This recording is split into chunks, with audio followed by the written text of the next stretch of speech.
And now for our new feature, where is Kal today? He's on the road somewhere. I was talking about it a moment ago, pointing you towards the photos on our Facebook page and the like. I thought, well, why am I doing this? We might as well just get him on the line. Good morning. Good morning, mate. How are you? Yeah, well, I'm doing fine here. I have the easy bit, just sitting here talking about things. Some people are out there doing it, and you amongst them. What's going on? Well, we're driving much further away from that border between Ukraine and Poland. So we left Krakow this morning. There's a few reports in the cam which we'll be able to play out a little bit later on Bay Radio, explaining what was happening as we left the town square in Krakow. So our 9 vehicles are back en route to Spain, replete with refugees, and it's the experience just keeps on notching up another level. I've just driven the first stint with I was listening to Bay through the speakers in the car, and we had Jason's phone on the sat nav, and I thought wasn't hearing anything, so I thought, great, keep going straight, we're on the right road anyway. Then we realised that his sat nav had lost signal and wasn't telling me anything. So we're slightly on a different route than the rest of the convoy, but we are in touch with them. We know where they are. They know roughly where we are, and we'll catch up with them a little bit further down the road. It's a bit of a trial, but I think we might catch up with them in Nuremberg. Okay, which country are you in? Do you even know that much? No, I can tell you exactly. We know where we are now, but it's just that the signal keeps dropping in and out, which doesn't help with the sat nav. So we are equidistant between Berlin and Prague. So we haven't gone the wrong way. We've basically gone a different way. You can either go below and through the Czech Republic, or you can go above and not go through the Czech Republic. So we're slightly above and heading down across into Germany, and we'll catch up with the rest of the convoy a little bit later on down the road. We haven't got a pin yet for exactly where and when. Well, we know where we're going, we know where we're heading, and we're in touch on the group app. And a very different experience for us than coming up, because of course it was just us with all of the humanitarian aid. This time round we're actually bringing people with us, and we you might have just heard the sat nav there saying GPS signal lost. Oh, well. It keeps happening, but we're all right. Yeah, so it's a very different experience for us heading back, because we have people with us who are very vulnerable. They're very worried. They're scared. And we haven't helped the situation with our passengers just now, with a young lady and her mum. Mum was a little bit worried because we were somewhat off course, but with all the communications that we have going on, and a little bit of understanding between Ukrainian and English, and we know that they understand where we are. They know that we're in touch with the team, and have seen the fact that team leader Rich has replied to us saying, okay, catch up with you further down the road, and they're okay. It's obviously a great deal of relief after everything they've been through in the last few days to get to the border and manage to get through and be allowed to come down to Spain. So this is just the first part of the second part of their journey, and it's quite emotional. Well, yes, I was going to ask you that. I mean, you set off on Friday. I think some of you had moved the clocks already and got there an hour early, but that's all right. It didn't matter too much in the grand scheme of things. Taking supplies over, as you said. And yes. I mean, was it when you got pretty much close to where you were headed? Was it what you were expecting? I think we're losing you a little bit, like we did on the way up. I have had hints of things in Kosovo, Macedonia. Yeah. So yes, a lot of similarities in that respect for myself. Not everybody's had same experiences, so it's quite a knockout. What you see on the news with people escaping a war, and when you actually experience it real face to face, it's very different. It brings it so much more closer to home, and it was an experience that I wanted to live through again. But if I can say I'm glad about anything, it is that that are up here with us on this trip are doing it for the right reason, which is to help these people escape the war zone and get them to a place of relative safety, where they can settle themselves down again after what they've been through. That 5 weeks ago they were living in normality in their own country, and now that has all completely changed. Mm-hmm. I think you mentioned two people with you in the vehicle there. How many in total coming back on this trip with yourselves? I think it's 21 or 22.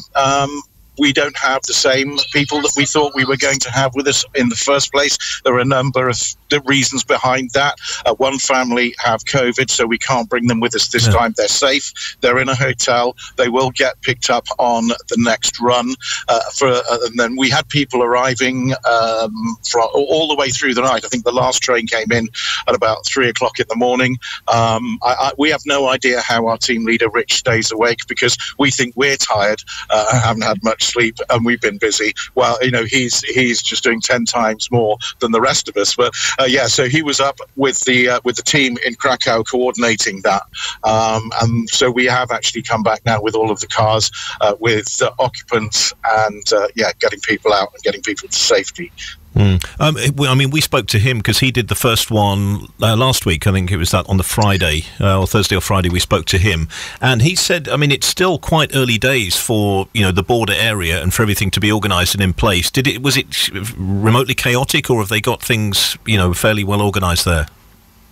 Yes, at the border itself, somewhat chaotic still, but they are now setting up areas that are slightly away from the border and where they can process people properly. I went to one of those yesterday, and there were a number of refugees there. Once that paperwork's completed, they will move further into Poland. There are 3 reception centres in Poland. From there, people can then be moved on to different countries around Europe. But, there is an awful trafficking situation where people have been lost already. Rich has detailed that on some of the reports that we've done yesterday and today. So it's important that all right paperwork is completed. You can't just pick people up from the border and take them. Otherwise, anything can happen. And sadly, some people have been lost already. So all that paperwork has to be completed in the right way, in the proper manner. There are checks as well, of course. Once you start to leave those border areas, through Poland, through the Czech Republic, and further into Europe, there are checks all the way, and we have to have the right paperwork, and the people that are being let out of Ukraine also have to have the right paperwork. Right, so they just can't wander out and that's it, they wait to be picked up, right? Okay. Absolutely not. And we had a situation yesterday whilst we were driving to the border where we had somebody ringing us from Ukraine asking us to get a 13-year-old girl out. As it turned out, she is way too far south and way too far into what is now Russian-controlled territory for us to do something about immediately. But we had Alexander with us, who spoke to that lady. They've had an idea about how they might be able to help, and so that's ongoing. Last night when we were turning in, that was still going on.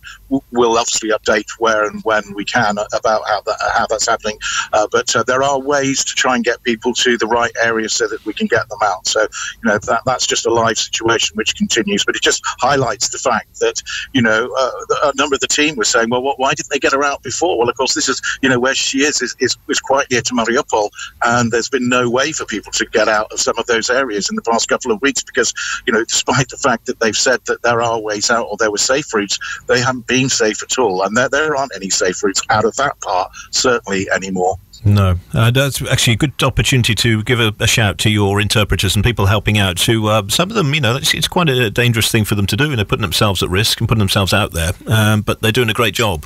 Absolutely. That team we saw yesterday that we delivered the humanitarian aid to was so grateful and so thankful. You'll see the pictures of team leader Richie receiving a certificate thanking everybody who's donated and everybody who's supplied the things that we brought up. And they were so friendly and so grateful. And it's just the people these are the Polish people who say, look, these are our neighbours. We live in peace with them, and this is what's happening to them.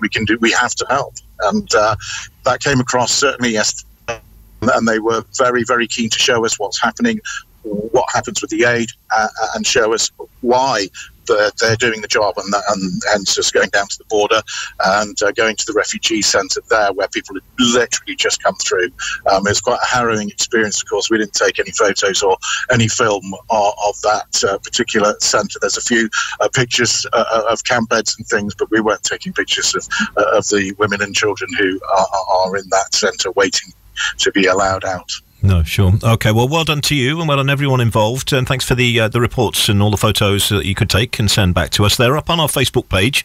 As I say, Bay Radio in Spain will get some little video bits put together with the audio as well. More to come.